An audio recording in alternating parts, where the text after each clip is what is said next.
The new Ford Mustang, launched this week, the company's latest drive into Africa. But this model won't be made here, despite the opportunity to be close to a rapidly expanding market. It might be a manufacturing hub for the industry, but South African bosses are concerned. Right now, yet another strike upstream in the supply chain is affecting output at several factories. And so as long as we can get all of the people, all of the stakeholders to agree that competitiveness is the #1 priority to keep the manufacturing industry in South Africa humming along, then I think we'll be in this for the long run. But for workers in the car-making heartland of the Eastern Cape, a better wage trumps that priority.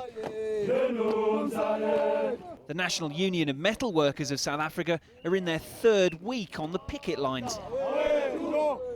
They want a salary rise that bosses say they can't afford. The terms of reference are changing here. There's increasing impatience to level the income gap. You see, the power always lies with the bosses, because they got everything in their disposal, which they refuse to share with the employees.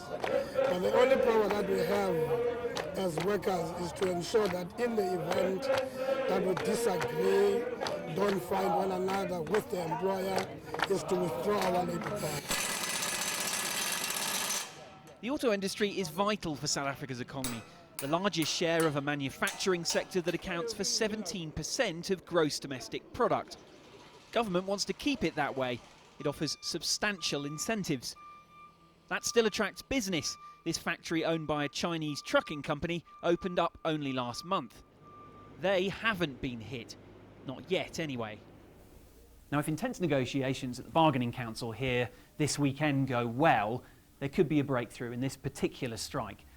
But there's likely to be many more stoppages ahead, because ultimately the majority of the population here believe that one of the longest legacies of apartheid is in the economy. Near the car plants, this strike has now spread to the port.